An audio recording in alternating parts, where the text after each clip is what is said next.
Dia mengatur langkahnya perlahan ke arah dapur di kediaman mertuanya. Meja makan di mana kesemua kakak iparnya sedang sibuk memotong sayur-sayuran dan mengupas bawang untuk memasak dihampiri. Dia berdehem perlahan coba mengusir rasa gugup yang bersarang di hatinya.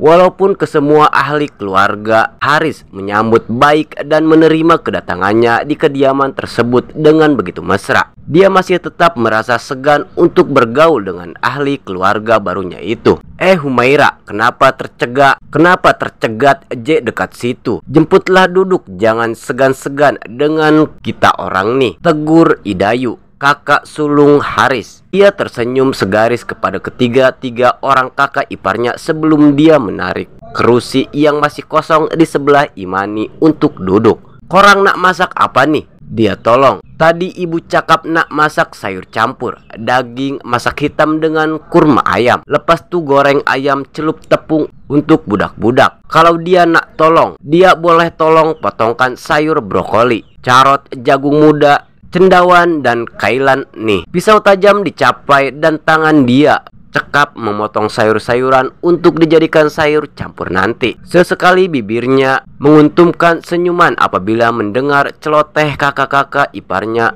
tentang perihal suami dan anak masing-masing.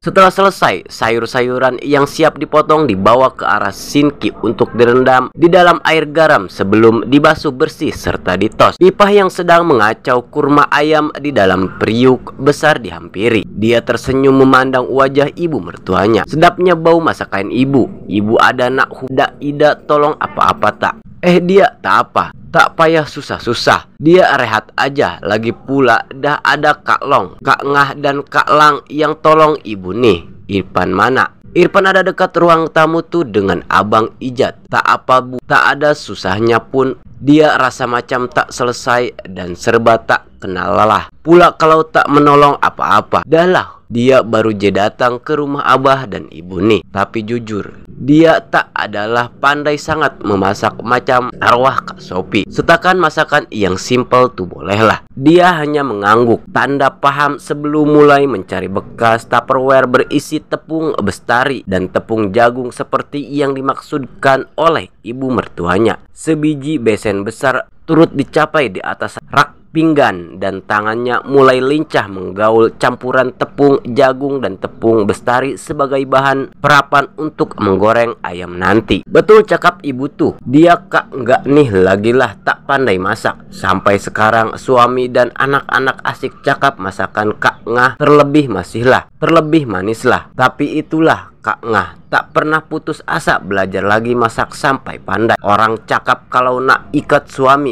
kenalah ikut perutnya, sampuk Inara. Humaira jangan risaulah, adik bongsu kita orang tuh semua benda dia makan. Tolak batu dengan kayu jelah. Tak susah pun nak jaga Ijat tuh sebab dia tak cerewet bab makan nih. Tambah Imani pula. Dia pantas mengangkat wajahnya daripada tepung bancuhan ayam goreng dan matanya bersambung pandang dengan mata Ijat. Dengan mata Haris yang merenungnya tajam. Namun dia tidak mempedulikan tatapan suaminya karena fokusnya hanya kepada Irfan yang sedang menangis di dukungan suaminya itu. Pantas Sinki dihampiri lalu dia mencuci tangannya bersih dengan sabun sebelum mengambil Irfan di dukungan suaminya. Tubuh Irfan ditepuk perlahan untuk menghentikan tangisan bayi itu.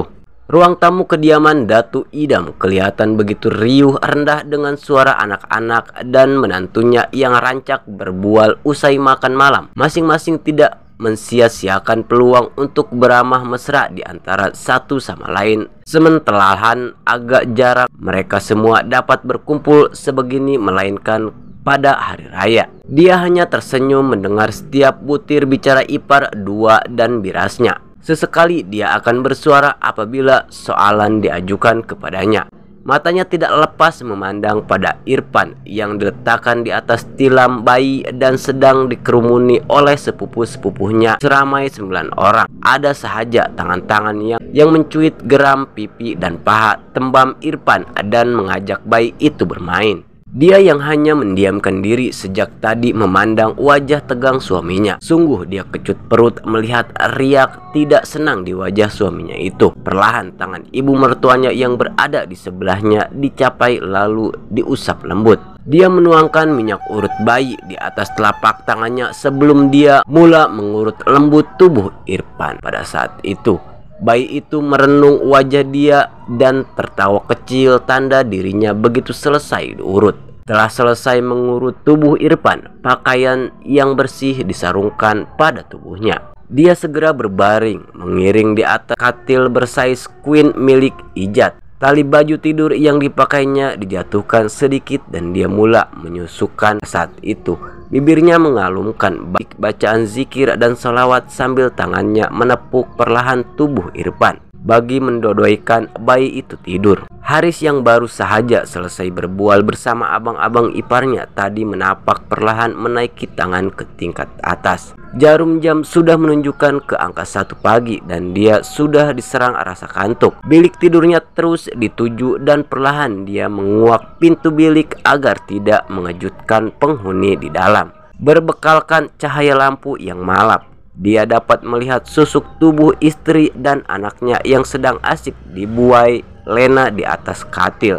Mata Haris hampir saja terbuntung saat melihat pemandangan yang disajikan di hadapan matanya. Walaupun suasana malap, matanya dapat melihat dengan jelas aset milik istrinya. Haris terus melarikan pandangannya pada beristighfar di dalam hati. Pandangannya dan beristighfar di dalam hati, napasnya juga turut menderu laju mengalahkan orang yang sedang berlomba lari. Dia mengatur langkahnya perlahan ke arah dapur di kediaman mertuanya.